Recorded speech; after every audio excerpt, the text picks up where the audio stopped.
On this episode of Survive and Thrive 8791, I welcome Jeff Rich to the Buck and Honey's remote studios. Jeff's story begins in a small Wisconsin high school of Cochrane-Fountain City, where he starred in football, basketball, and track until a serious knee injury changed everything. Forced to give up football, Jeff joined the cross-country team, and in 1984, he helped lead his team to a state championship. Now he's telling that inspiring story in a book set for release in June 2025. This will be a good one. Here we go. Good morning, good afternoon, good evening. What is up wherever you are or whatever you are doing? I hope you're having a great day. Welcome to another episode of Survive and Thrive 8791. I'm your host, Coach Decora. We are in the Buck and Honey's remote studios on the east side of our great capital city of Madison, Wisconsin. You can listen to the podcast on Spotify, Apple Music, iHeartRadio, and YouTube at Survive and Thrive 8791. You can follow the podcast on Facebook at Survive and Thrive 8791, the podcast, or you can follow me on Instagram and Twitter at TDecora8791, as well as hitting me up on Facebook. Don't forget to hit that subscribe or like button or follow button wherever you listen to the show. Leave me a comment if you liked what you heard. If there's a topic or you know a guest who would love to tell their story, email me at tdecora@gmail.com. Glad you could join us today.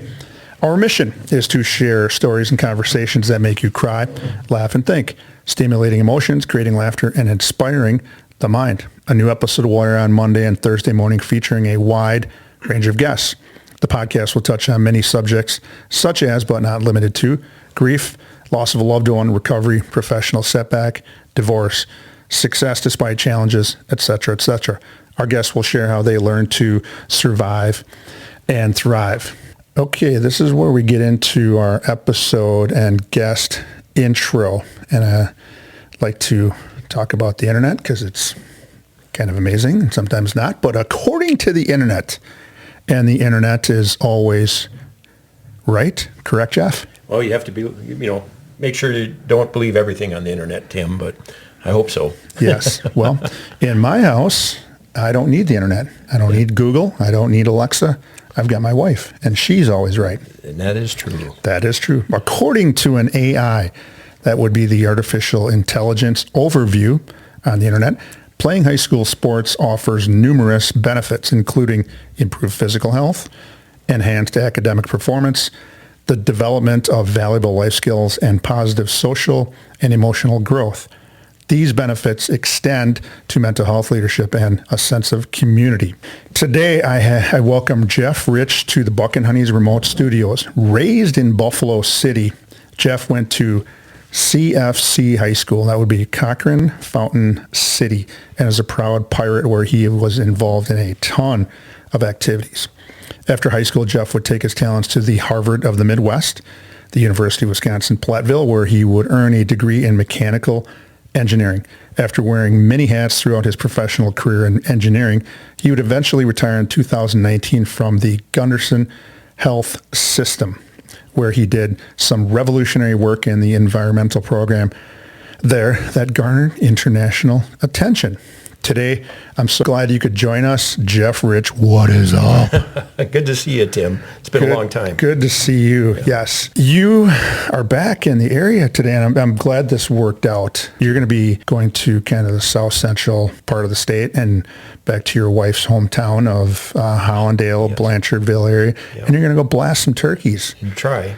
There used to never be. I mean, when we grew up, you never saw them. Now they're all over the place. Yeah, it's great to see. It's a lot of fun in the spring. And you're doing your part to limit the number of turkeys that are around, right? Don't need to hit them with cars, right? Don't need to hit them with cars. And you told me earlier that your wife is she can call them in. She's a master. She's a master. Yeah, I got to keep up with her on the turkey slang. Turkey calling. She probably there's probably an AP course down at Pecatonica High School, isn't there? Could be. She might be good with it. She's got a special call she was using this morning. We got close, but not today. Maybe tomorrow. Those of you that are watching or listening right now, Jeff's wife, Karen, is over sitting on the couch, and she's going to enjoy this. You and a former teammate of mine, Jim Engels, spent the middle of March in Indianapolis following a college basketball team. Tell us about that. Yeah, it was a great time. My wife, Karen, and Jim's wife, Karen, and I, we... Couple of Karens, yeah. Jim and Jeff and two Karens. We go to the Big Ten tournament just about every year, and we really enjoy it down in Indianapolis. The Badgers did well. Second year in a row, they made the final. Of course, they didn't win, but they played well, had a great great time down there. It's always a good time. So and you got to meet some other friends of ours too, yeah, the Gilmores, right? Yeah, Brian and Steph, and they got to hang out with their counterparts there, the parents and some of the Badgers, and it was really a great time. Yep, the Klesmits and Janicki's, right? Yeah, some good people. Yeah, very good. I do have to ask you this question, and we talked about it earlier. Were you proud of the CFC Pirates, the Division 5 state champion boys basketball team? Yeah, very, very proud moment for my family. My dad coached at CFC, the varsity, for about 25 years. Was a long-time staff member there, and my two brothers and I played ball there, and got close many years, and finally they got it done, and the community represented really well. I thought the kids played as a team, very much a team sport, and they played very well unselfishly together, and they pulled it off, and very proud of them. It helps when you have a really good player, and he was the only kid that we again talked about that didn't have his hair bleach blonde. What was that kid's name? He was really good. Lipinski. Yeah. He was a good shooter, and had a couple of dunks too. I heard he's a good golfer as well. So yes, I did. I did remember seeing that too. Speaking of golf, spring and summer are right around the corner. Besides taking down some turkeys this spring, what are you looking forward to this spring and summer? Anything? Well, just looking to warmer weather will be nice. We camp up north. We have a place up by Minocqua, camper up there that we like to go and do a lot of biking. And I've got a book I've been working on for 4.5 years that's going to be released here in early June. So. Yes, we're going to talk about that. So whenever you feel the need, sprinkle that in, because it'll remind me to do that. That's fine. But we got to talk about that. All right. Before we get to your story, I need to talk about our sponsor. So our sponsor, Buck and Honey's Restaurants, are a place that people can escape to. For me, it's a great escape from cooking dinner. Do you cook? Oh, yeah, I love to. Did a lot of it during the pandemic, and Karen's a great cook, so I like to let her do it as much as possible. Absolutely. Well, with their great food and drink menu, 5-star customer service, and a welcoming and vibrant atmosphere, people keep coming back with locations in Sun Prairie, Monona, Waunakee, and Mount Horeb. Most communities in the Dane County area, and that's around Madison, can get to a Buck and Honey's within 10 to 15 minutes. And this is where I do a little drum roll. And I have a very acoustically sound little banquet table here. Have you been to Buck and Honey's? We have not. So looking forward to the chance sometime here. Yes. So if you get an open 2 hours from Blanchardville to Mount Horeb, I'm going to guess, or Hollandale to Mount Horeb, probably 15 or 20 minutes. Yeah, it's not too far. I would suggest it. The atmosphere, like I said, all of those things that I mentioned are completely true. And I would recommend the great menu, but I would recommend the pizza. I've been eating that same pizza recipe since 1984. Wow. The owner's dad owned a restaurant in my hometown, so that's how I know. Great. No, we'll try that.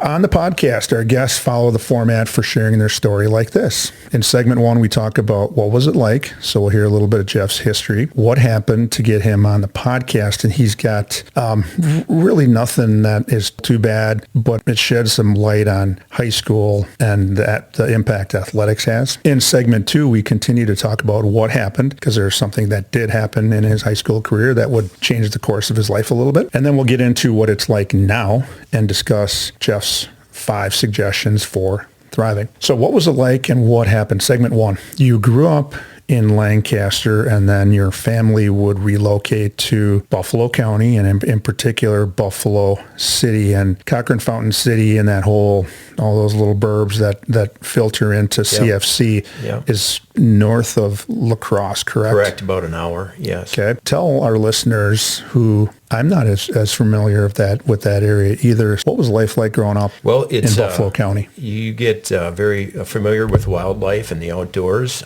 We have the Driftless region, of course, big bluffs right up next to the river. It's gorgeous. Lots of hunting, lots of fishing. Our house was 2 blocks from the river, so we were river rats on the river just about every day. When we moved there from Lancaster, I was just before my 8th birthday, and I have 2 brothers, Kevin, which is a year younger than me, and Greg, who was 2 years younger than me. We had friends in the neighborhood, would bike around to Cochrane's about 2 miles away, bike to the pool and Little League over there at times, and lots of time fishing on the river, on sandbars. We'd swim, we'd paddle a boat if we could.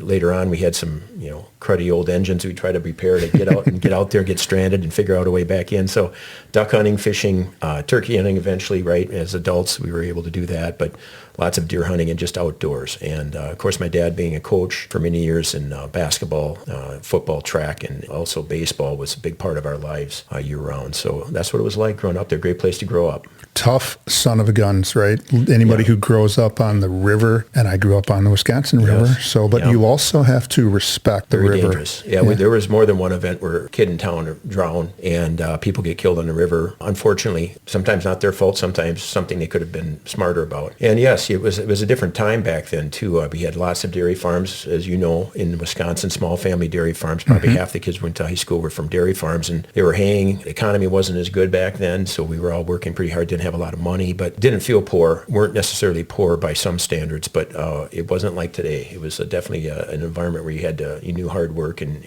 you were happy for what you had. And you had to make your own fun back then. Yes, yeah. We didn't have the internet or the computers or cell phones. So you already addressed your two younger brothers a little bit. You can touch on a Sure. little more, but you also mentioned your dad. Yeah. How about your mom? Yeah, my mom worked in Winona. Her name's Betty, and she was a stay-at-home mom while my youngest brother was still, before he got to school. Hey, by the way, I'm still in search of that job. Not necessarily the stay-at-home mom, but I wanted to be the stay-at-home dad. Yeah. No, it's you know what? They're unsung heroes. They do an awful lot of work. That's a tough role. They're chief medical officer. They're in charge of the food Referee and breaking up fights. Cleaning home, right? All of that, especially with three boys. So my mom's an angel. I think people that know her love her. She's all about the family and taking care of it, making everybody happy. And so she cooks a lot. My parents are still alive, which I'm blessed to still have them. They live in northern Wisconsin where they grew up by Spooner, that area. Okay. And mom went to work after that, worked in Winona for many years at a place called Watlow. And so once we were in school, and my dad was a teacher and coach at CFC. You have a family of your own, an amazing wife who, as it turns out, we found out that I worked with her a long, long time ago. Yeah. But an amazing wife and some kids. Go ahead and... Yeah, my wife Karen, I met at Platteville where we went to school. Yep. Yeah, we were married in 1993. So it's been a while now. She had also worked at Gunderson for quite a while after our daughters were in school. And just retired this last year. But our oldest daughter, Erica, middle one, Rayanne, and our youngest is Justine. They're all adults in their mid-late 20s now and out working around in the world and doing very well.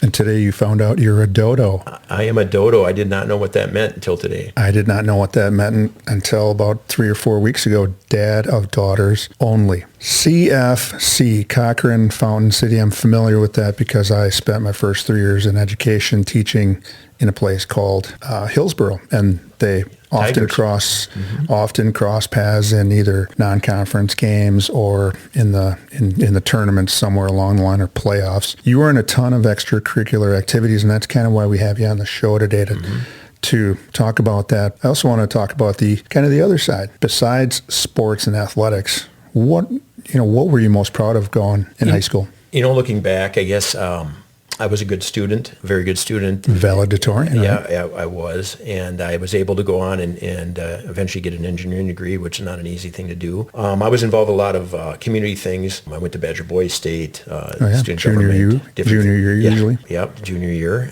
down there. And it was a good time. And I'm very proud of the academic side and all the things, National Honor Society, all those kinds of things that come with that back in high school. And obviously I was involved with band and choir and kind of a well-rounded experience in high school. And then, added to that later in life in college.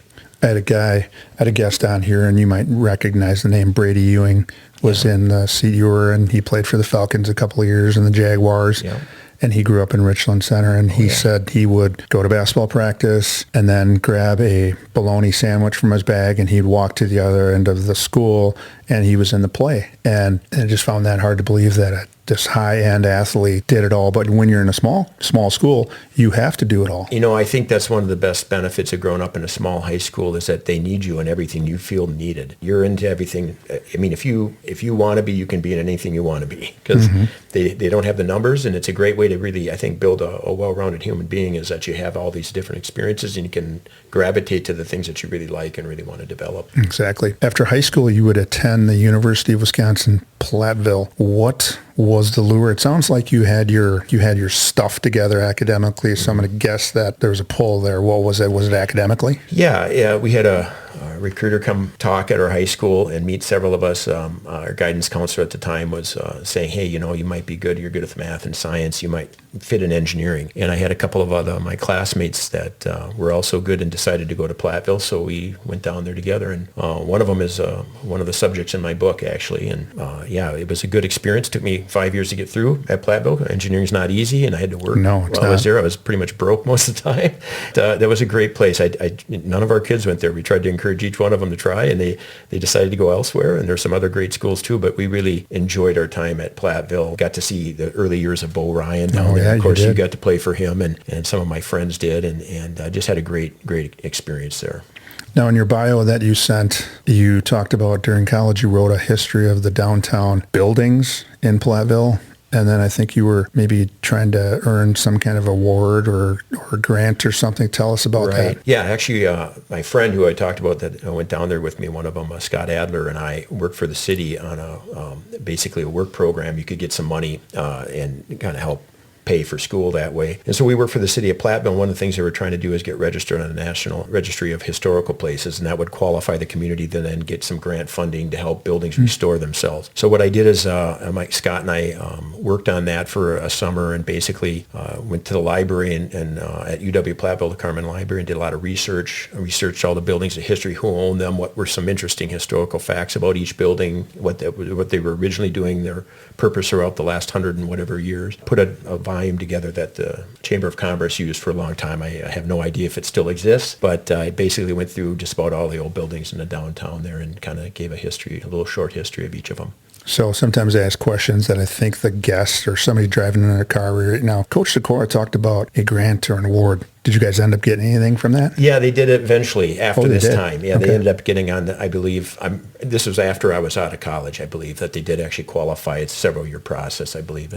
But you got the ball rolling. They got the ball rolling. And I know that document was there for several years afterwards. I saw some evidence of that after I came back and visited, so which is good. And we got our picture in the paper, and it was kind of a fun thing to do, and I learned a lot about, I've forgotten most of the things about those buildings, but there's a long, long history in Platteville, of course, so it's pretty interesting. Okay, we're going to go back in time a little bit. So we talked about your college days, and we're going to talk about why you're on the show today, and that was in your early life, sports was a big part of your family life. Very much like me growing up. We kind of all got to the same spot, but a little bit different way. I'm intrigued by you because you're writing a book about it, and it plays a big role in the book. This is going to give some of those people that, if they find your story interesting, we hope that they're going to go out and grab the book, because I think it'll go into a little more detail than we are today. But your dad was a coach. You and your brothers played sports. Why was sports so important?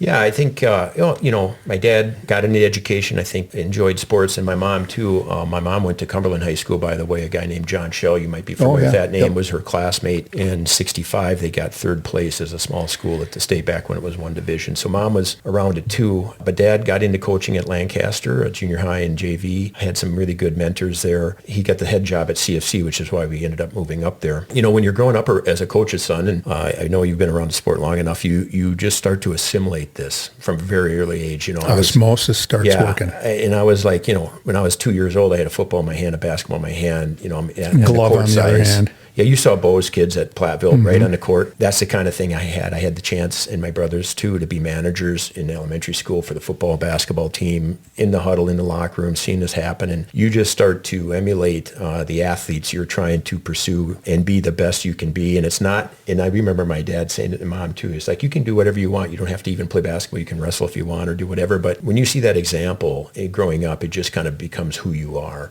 And so I really put a lot of my identity and my focus on sports. And just to this day, I really, really enjoy watching sports, as we mentioned here. And I think there's a lot of benefit to society if you take it in the right context. But that was kind of what it's like. You grow up in a lot. So I developed into somebody who was actually putting a lot of pressure on myself internally at the time. I didn't realize it, to aspire to be at a very high level. And that was how I measured myself. So you wanted to be that guy that runs out onto the field as the quarterback, running back, whatever, linebacker. During the winter season, you want to be that guy that goes out and for the jump ball, and then either track or baseball, you want to run the 100-meter dash or play center field or shortstop. And there's a huge focal point in small schools that on Friday nights in the fall. You drive by, Yep. you can see the lights. In the winter, I can smell popcorn right now as you're walking into the gym. And then in the spring, you can hear the crack of the bat. So Exactly. you aspire to do a lot of these things, and you also played right away, kind of at the higher levels as a freshman. Yeah. Talk about that a little bit. Yeah, and it's a small high school, so this is different than if you went to a large high school like Wanakee or someplace nowadays. Back then, we had about, I suppose, 280 kids in the high school. Not a huge high school, of course. And I was proficient enough, good enough athlete. I could run well. I threw well. And like you said, when I played baseball in Little League, I was shortstop. I was quarterback and defensive back my freshman year on the varsity football team. I was probably good enough to play varsity basketball. My dad wouldn't start freshman as a coach. He just didn't Darn guy. But I had some skill and an ability, and I worked really hard at it. So I was having success early, and it was a big part of my focus at that age. And then this is kind of why we're getting you on as well, because I do have some younger listeners, but then I also do have some parents my age, a little bit younger, that may have a son or daughter suffer an injury. And and unfortunately, when you play athletics, you either know somebody or something happened to you. But something happened to you your sophomore year. You suffered a knee injury at the beginning of your sophomore year during football. And because ACLs were so new and the injury was so new, there was really not much care for the ACL or really any lack of real treatment. But I do remember growing up in my hometown, Wisconsin Dells, that we did have a couple of pretty high-end athletes. It essentially ended boys' careers back then. You tear up a knee is what they used to call it. Yep. And then you were done. You're not going to play anymore. What happened was you had your meniscus removed, and then you just said, I'm going to either made that a point or go grinded through it. Go ahead, I'll let you talk. Yeah, it was in practice one day on an option play. I was quarterback, and a defensive back came up and hit me just like he should. And my foot was planted and the knee went two different directions. I was able to keep playing through the pain. We iced it for about 3 weeks, maybe a month. And I came down and practiced again and locked the knee up with another tear in my meniscus. And so my dad, took me to the hospital. I got into surgery about a week later. The surgeon came out and said, I took your meniscus out. That was kind of common practice back then. So you wouldn't have a piece flap up and then get caught. But he said, well, it was in there, your ACL is gone. It had been torn and withered away. And at the time, I didn't really know what that meant. And I think he might not have known what it meant either. He knew at that time ACL repairs were experimental. They really didn't have it. If you went to a university with a very, very advanced surgeon, you might get something repaired, but it was something that was a career-ending sports injury. You didn't come back from it. And they told me then that day that I was done playing football. And I was just 16. It was a few weeks past my 16th birthday, and it was crushing to my self-esteem and my identity. I didn't know what an identity crisis was at that age. We didn't have that in our language, but that just hit me. And then the next couple of years was a struggle. I didn't show that on the outside. Back then in that culture, Tim, you had to be a tough guy, very macho, you did not want to show weakness as a teenage boy. And there was nothing anybody could do about it. So I kind of buried that, and I found something within me to drive discipline, to be as tough as I could be, to be as efficient as I could be in anything I was going to do, and scramble somehow to make some success out of what I had already planned for myself and try to find out who I really was. And you would grind through, and you mentioned that the injury kind of shattered who you were, some dreams and so forth. You rallied your troops mentally, physically, emotionally, and we're going to find out here shortly. And I'll just add, looking back now, with experience of more years of life, right, and having daughters that also got injured in sports, which was horrible as a parent, and working in healthcare and seeing, pediatric oncology patients come in, people with horrible physical disabilities, and orthopedic patients that can't walk, and young kids, and having a very positive attitude. What I went through was nothing compared to some other people, and I'm actually grateful for what I learned from it. So anyway, it's, looking back, I don't see it, back then it was a big deal to me, but without the life experience that I have now, it was a very hard thing to overcome at the time. And when you're 15, you had just turned 16 in that September, really what 16-year-old does know how to handle it, because it's the first time you can't do what you've done and what you love to do and be with your buddies and friends, and then you've got the pain to remind you. Yeah, who does know? You don't have a path on that. But you're here to tell anybody listening today there is some things that you would have recommended to your younger self. And if somebody can take that away, that's the mission with this show, is to be able to give people some ideas on how to survive and then thrive in those tough areas. Because our listeners want to hear how this turns out and what you did after your sophomore year, I need to talk about the sponsor one more time. Buck and Honey's has been with the Survive and Thrive 8791 crew since the beginning. With 4 locations in the Madison area, one is always near. People ask, why Buck and Honey's? Owner Tom Anderson places a high priority on the mental health of his employees. He has a mental health professional available for them should they need support. I don't know how many businesses go above and beyond their EAP, Employee Assistance Program, but Buck and Honey's does. At the beginning of Jeff Rich's sophomore year in high school, he grinds through knee pain. Pardon that pun, grinding. Continues to play football, basketball, and track that year. Jeff would change his athletic path his junior year, and his perspective probably changed a little bit too.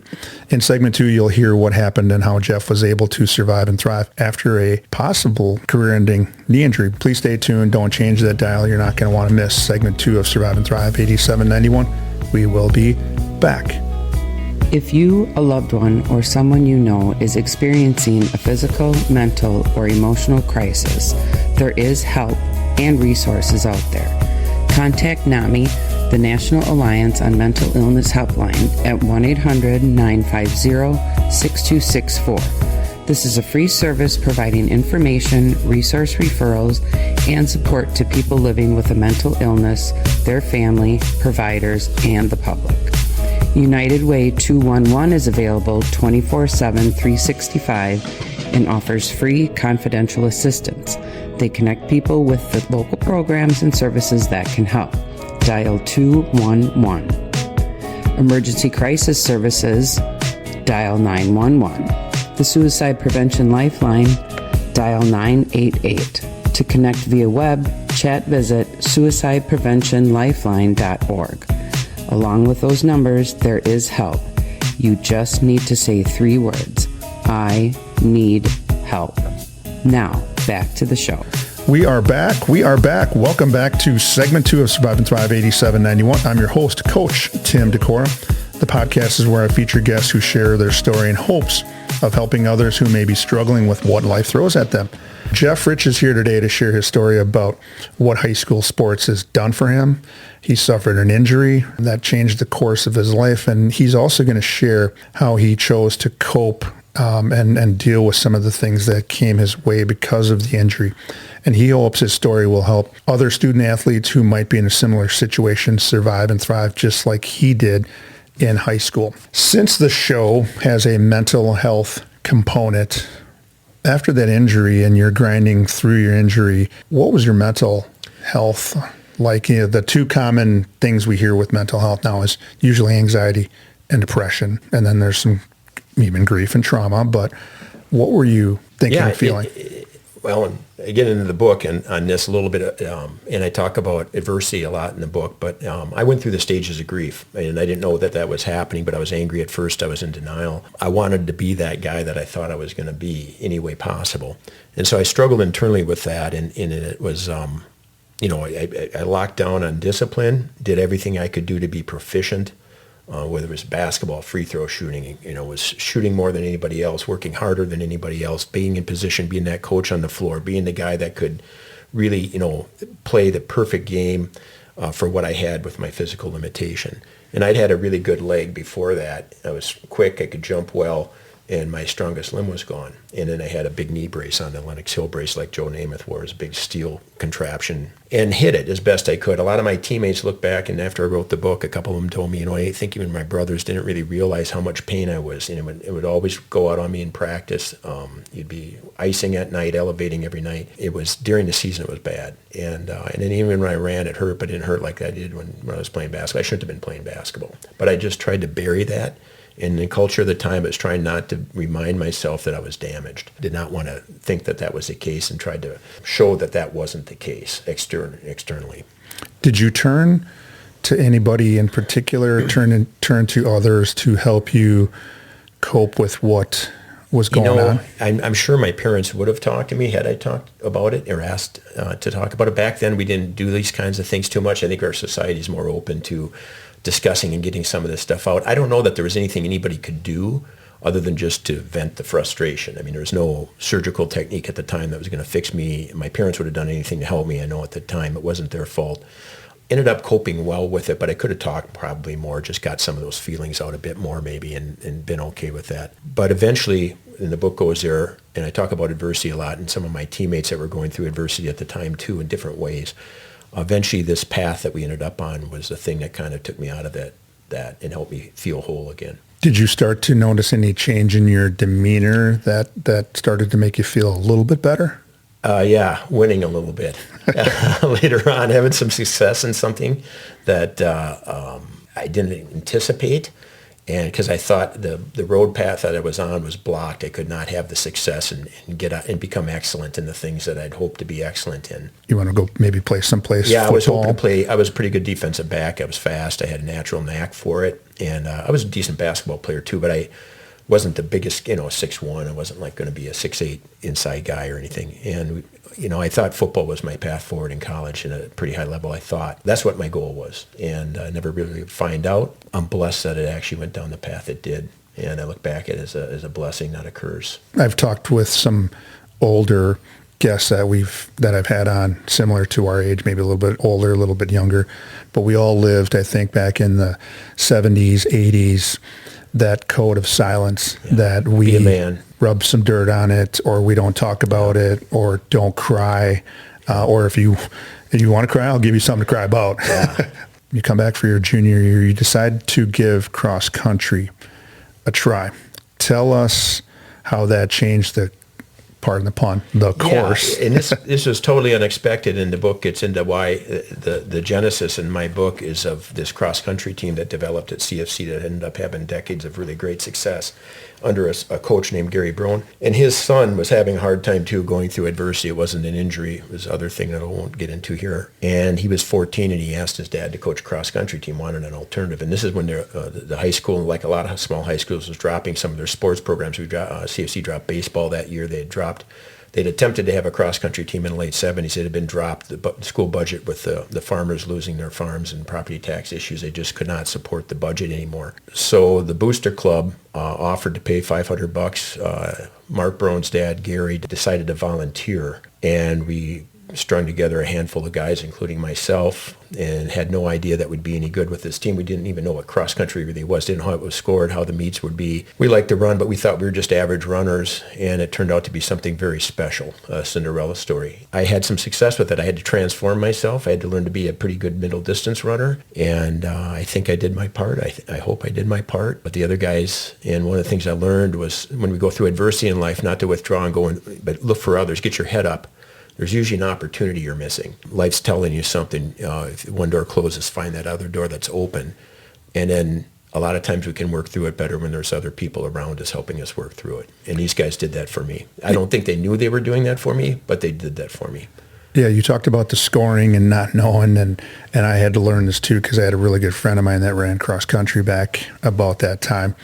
And it's just like golf. You want to have the lowest score, and if you can have the number one runner, they get a point, and you want to have the lowest score. So who were some of your better runners back then? Guy Todd was a really fantastic runner. In fact, he had the records at our high school for distance for about 40 years. They just got broken by a young man named Wesley Pronczynski, who was in the 60-some years of CSC High School, was the best distance runner to ever come through. So Guy was our outstanding runner. He could beat us by 45 seconds to a minute in a 5K, and we were pretty good. And he was a really, really great runner, silent, kind of one of those guys that was just a cool dude.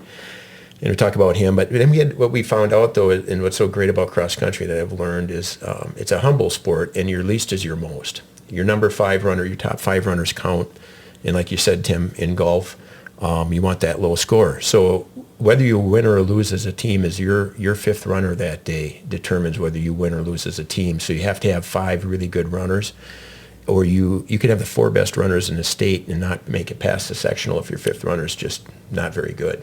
And that's why it's such a hard sport, especially at a small school, to do over and over again, be able to repeat. And we had 6 kids when I don't want to give away the story, but we did not have a full team. You have 7 kids on a full team, and that gives you some depth that you need when there's injuries or somebody's having a bad day, they're sick or something just doesn't go right, they fall. But the sport teaches you humility. It teaches you to value those other players on your team that may not be as fast as the fastest kid. and you can't hide a bad performance, so there's super accountability in it. And I just think it's one of the best sports for driving resilient human beings. And, I played a lot of them. I played baseball, basketball, football. I've studied them all. I love them all. I think cross country is an unsung hero, and not enough kids go out for it. And it's hard work, I know, but it teaches you a lot of things about yourself and about being a teammate.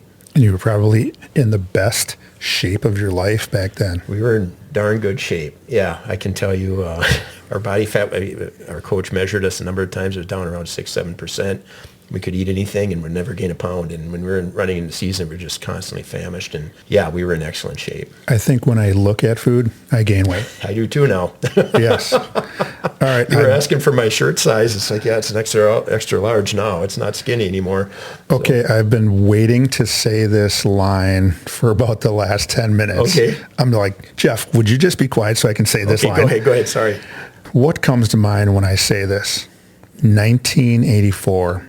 Class C cross-country boys state champions, Jeff Rich and the Cochrane-Fountain City Pirates. Yeah, it was a very proud moment. It was something. Oh, did you finish? Come up. Yeah. Would you come up and receive your trophy? Well, it happened in the rain on a really blustery day. For one thing, it wasn't that great of a day. It was pretty cold, but I remember that at the, Christmas Mountain. Christmas Mountain. Yeah, in it the happened Dells, at Christmas Mountain. They ran it 2 years. Ours was the last time it was run there. And it was a blustery, nasty day, a terrible hill at the end I talk about in the book. Yeah, it was a very proud moment and something that happened after 15 months of having our team together. And we did it with 6 runners. I think it's the last team in the history of the state that was able to accomplish it with 6 runners. Very proud moment. And it was kind of the genesis of the rest of the program and the rest of the story for CFC and that cross-country history and Gary Brown and amazing things and the Hall of Fame coach was able to do. Yeah, it was a great moment. I look back with a lot of pride and the people that ran after us as well. And my teammates I'm very grateful for. Well, you guys laid the foundation for what sounds like a number of years of success and led to other state championships, and that you lay that foundation, and from there on everybody is trying to achieve what is the best of all, and that's winning a state championship. If you just won a conference championship, you're just trying to do that every year. Now, Cochrane-Fountain City is trying to win the state title every year. Yeah, and you have good years and bad at a small high school, and be able to do it consistently is a tough thing. In the book, I talk about another program that's also was simultaneously coming up, and we were kept bumping into over those 40-some years, and that's Darlington. And Coach Arnie Meehy, who was also a Hall of Famer, he and Gary Brown have about the same number. I think it's 9 team state championships, and they both built great cultures and great teams and great runners. Yeah, it's not an easy thing to do, and CFC's had their down times. Right now, they have a hard time fielding a boys team. They just have such small numbers at the school, and with football, it's really tough. They've been able to do it. They have some great female runners right now, I know, and they won a state championship. Gary's last year, 2 years ago, the girls won.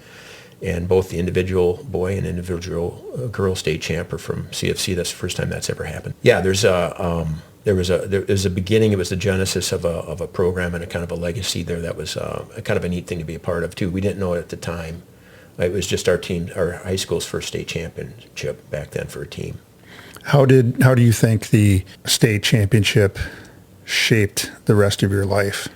So, I discuss this in the book, but it kind of, that whole experience where we became, you start to label your identity as a winner and not a loser, as maybe not being damaged, but having some value. At that point, it kind of healed me to a large degree. I started not thinking I had to prove myself so much in the physical sense anymore.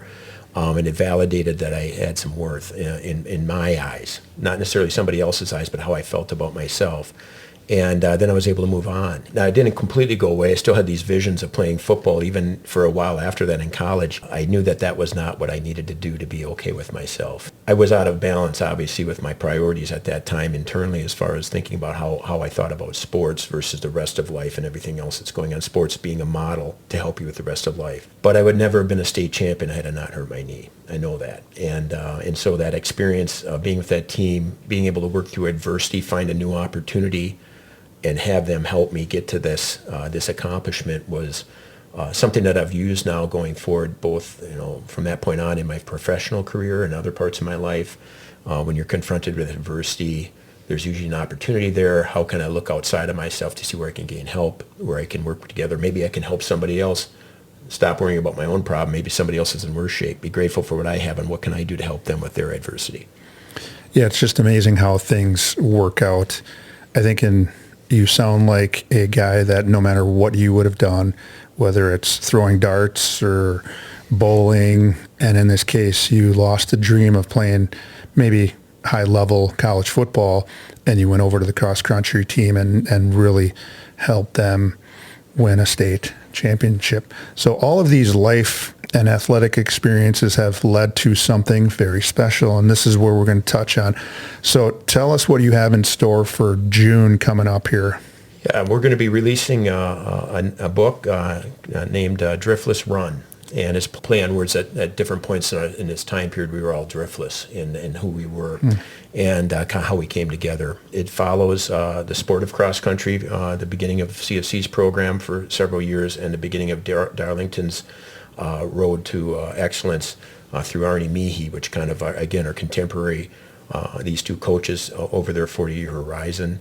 But we work on the first 3 or 4 years of this, kind of go through a lot of examples of these kids going through adversity, not just myself. It's the CFC side is written from a memoir point of view, my point of view, but I also did a biographical point of view of the Darlington side simultaneously. So the book tries to deal with that, deals with the adversity we were having at the time in the state with the dairy farms failing, and what it was like then with the economy, growing up in the beautiful area. But I also try to educate people on this sport that may not be familiar with it and why I think it's so great. And especially it'll be a good read not only for the people of the state of Wisconsin, the people from that Cooley region sort of a little bit, and the people from the southwest part of the state with Darlington. And then I think, we're in a small enough state that everybody has ties to the Cooley region and the southwest part of the state that I think more than just those areas will benefit, and cross country lives and breathes in the state, and I think we've had some really good runners. National champions. Champions. You don't follow it. Many people in the state may not realize how good the Wisconsin Badger program is and how many great runners have come through this state. But yeah, the book, I mentioned a lot of them in the southwest corner, of course, because we were running meet. So a lot of these little communities, you'll hear Fenimore, you'll hear Neilsville, Black River Falls, you'll hear a lot of these different schools. I touch on some of them from other parts at the state meet too, that were their runners that were big at the time, coaches back in the 80s that people's names might be remembered, and what was the scene at that time. I take them back through a little history and how these two programs and two coaches kind of started things off. And hopefully the real purpose is what really kind of triggered me one night we're sitting in front of the TV, Karen and I, a few years ago during the pandemic, and I became frustrated that our society, we can't seem to work together anymore, put aside our differences and have a shared goal that benefits us all and work towards that. And I feel like we're missing that from our high school sports today, that, we're forgetting about these life lessons and how interconnected we really are. And how can we set aside those differences? They continue, they'll always be there, but how do we set them aside and work together? I felt like my teammates and I were able to do that back then. We're very different people, but we still love each other, and we were able to do that. I really try to illustrate these lessons that I think high school athletics can teach us and help our society, and I kind of summarize those at the end. So that's kind of the purpose behind the story. But it's a Cinderella story, and it's a fun little walk through history. This is where the subscribers, followers, and listeners take out the notebooks, pens, or pencils and jot some things down. Here are Jeff's 5 suggestions that have allowed him to survive and thrive after a knee injury, writing a book, living life, having you've been thriving, but you're going to kind of tell why you survived and thrived. So here's what you shared with me, and I'm going to toss these in underhand softball style, and I'll tell you to go ahead and hit that. Sure. So you can hit a softball, right? I think I still can, maybe. Because my last guest, she said, no, I can't. So I said, okay, how about if I roll it in and you kick it? My daughters would be very disappointed in me if I couldn't. So here's what Jeff shared. Number 1, open up and talk to somebody about it. And it can be just about anything. Go ahead and talk. The old culture, like we said, is bury it, be a man, that kind of thing, which I don't think is healthy. Sometimes you may not be able to do anything about the talking, can just get the feelings out. And occasionally you don't understand where someone else might have had the same experience, might have an option for you that you hadn't considered yet. So rather than withdraw and bury it, talk about it and find someone that you can talk about it. If it's not your parents, find a friend, find a guidance counselor, whoever it is, a teammate, and talk about it. Man, I'm telling you, one of the reasons for the show is if we had 10 people deal with anxiety, and I think it's more than of the 63 episodes, your episode 63, we've probably had 15 or 20 people talk about the anxiety that they experienced. And just like you said, if you have 12 to 15 people come on, that's 12 to 15 different versions of how to deal with anxiety, and that puts it in great perspective of talk to other people and see what they have for you. Number 2, don't fret. Make a plan to control what you can control and allow yourself to forget about the things you can't control. Go ahead and hit that. Yeah, I mean, a lot of times in life we start to panic or fret and get a little frazzled on things. And even just yesterday I was thinking about something that was going on with my work, and it's like, okay, take a breath and get a plan. What can you control with this situation? How can you get a plan to actually drive it to where it needs to be, where it's a good resolution? And the process of planning helps you to think more clearly, helps you to feel like you're taking control, and that anxiety comes way down. So I feel that I'm a planner. Karen's a planner. I'm a planner. I do think it really helps to stabilize and take some of the unnecessary stress out of a situation if you can do that. It's amazing how we have a professional who has lived a long life, engineering professional for a long time, and you retired in 2019, and you're sitting in the same chair that Brady Ewing from Richmond Center sat in, and he was talking about the same thing you were. The controllables was what he said, and that really plays along with what you said. Number 3, help other people. Focusing on others allows you to take your mind off your own challenges, and you already alluded to that once already. So go ahead and hit that. Yeah, it's kind of the cycles of grief thing. How do you get out of that a little bit? And it's hard to do, but there's always somebody in worse case than you are. And I think working in healthcare at Gunderson Health System for many years helped me with this. I wasn't a clinician. I was in other areas of leadership, but I'm around it every day. I'm hearing the issues. I'm seeing these people. I'm seeing what the clinicians are doing to really help people. And it gives you hope. But you see young kids come in with terrible conditions, they're smiling, and you feel for the families, for the parents, and you think when you see this, my issues are nothing. How can I help that person better? How can I be a better teammate to someone else? Thank God I don't have it that bad. And I have problems, but they're not that bad. Someone has always got it worse. So be grateful for what you have. I try to be grateful for what I can still do. What I can't run anymore. I haven't been able to run since I was in my early 30s. I would like to be able to run. I can't. But I can do a lot of things still, and that's nothing compared to the problems other people have. Number 4, gratitude. Yeah. List the things you are lucky to have versus someone who is not so fortunate. Well, I have a beautiful wife. We're married after many years now, and 3 wonderful daughters. We're all healthy. My parents are still with us. My brothers, nobody's got, that I know of, cancer, thank goodness. We don't have serious illnesses at the moment. We're fed, we're clothed, we have good housing, life is good. There will be challenges, there will be other challenges, and get harder as time goes on. And I know that you lose friends, things happen, but I got to keep coming back to these principles and things that I'm kind of professing here, and keep trying to work through it and be better with it as I go. Try to put a smile on my face. Yeah, I practice gratitude daily, both in the morning and not as much at night, but I remind myself every morning what I'm grateful for, and I write it down every morning. Number 5, teamwork, and I've got a little mouthful here, so bear with me. Okay. None of us is perfect. We all have gifts and challenges, including others can fill in places where you have gaps or blind spots. Be there for someone, and they will be there for you. Going through the tough times together makes the shared experiences of success more likely and joyful. And I those are your words, and I thought they were very eloquent and really talked about teamwork, but I'll let you talk. Go ahead and hit them. And I talk about this in the book quite a bit, where I show where maybe one of the athletes is really, really exceptional in one way, but maybe had a blind spot or maybe not as good in something else. And you were an athlete, Tim. You know that in sports, you should show some respect to the opponent, whether you win or lose, because in the next, you might have beat them badly in basketball, but in football, they're going to mop up the floor with you or the field with you maybe. We all have our different gifts, right? Some people are great readers, great mathematicians, great musicians. Some people are great athletes, and we all have spots where we could be better and could use the help of others. I really think this is what, going to a small high school, and like I said, my dad was a coach for 25 years, a very good coach, but never got the chance to coach a state basketball team. And that was one of my frustrations. I remember wishing that he could have had that chance. And then seeing what happened with CFC this year at the state championship, and seeing that team come together, and just the joy in the community, the joy in my brother's face. There was a photo I showed you of right at the time when they won. And that's just all that culmination of going through the hard times together.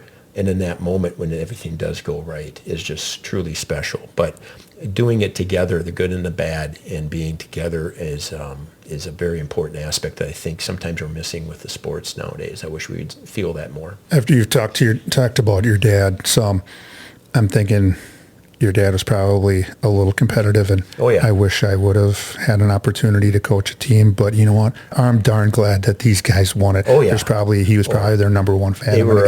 I wish they would have been there in person, but they couldn't be. But they were up north watching it live with one of my youngest brother, Greg. We're texting back and forth. Of course, my brother Kevin and I were there in attendance, which we were fortunate to be there. But very proud of the team, of the coaching, of the community. To see that happen and to feel that they were a part of something there, over the years, and, they still have a connectedness there. What a great episode. I'm so glad you could join the Survive and Thrive 8791 crew today. Your story and how you thrived after an injury that slows most down, but not you, was inspiring. Your story reminds us all to have some coping skills or mental health tools in the toolbox when something like an injury that can alter your life.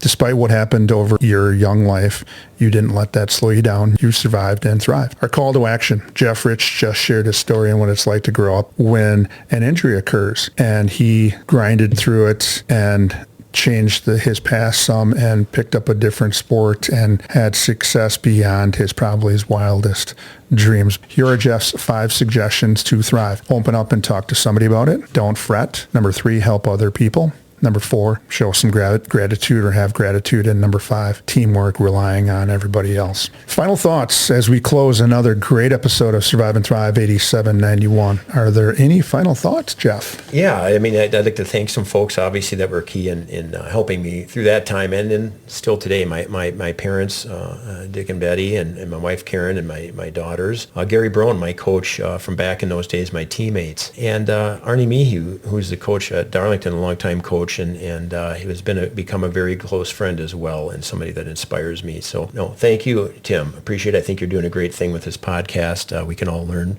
from each other's experiences, and I hope I was able to help someone today. I think you will help more than just helping somebody. You're going to help a ton of older people, high school athletes that are going through what you went through and everything in between. Before we close, I want to have you just give me some details about the book. When it's coming out, when release, where can we get it, etc. It's actually out online right now. Again, it's Driftless Run, and it's you can pre-order it. Amazon or Little Creek Press is a publisher. You can find it on their site, Baker Taylor. It will be released on June 3rd. That's the date that they can send it to you, or that you can find it in a bookstore like Barnes & Noble or any of the bookstores that you might see locally. We'll be doing a book signing event in La Crosse on June 6th, which is the first day of the state track meet. There will be a number of people from the Darlington and CFC community in there, as well as a lot of the running community. So that'll be a kickoff, as well as some other opportunities to come out and talk about the book. Well, good luck to you on the book. And I was privy to have a little bit of a sneak preview of the book. So because I've got a little more bandwidth, I'll see myself reading that book here in the next couple of weeks. And I hope to be up there June 6th. Great. If my granddaughter doesn't come on that day, I will probably plan to be up there. On our next episode of Survive and Thrive 8791, we will have another amazing guest in the Buck and Honey's remote studios who will share how they learn to survive and thrive. If you have a story to share, or you know someone who does, please reach out to me at tdecora@gmail.com. Until next time, hang in there with whatever you happen to be going through, and with hard work, dedication, and determination, you can survive and thrive. Until next time, take care.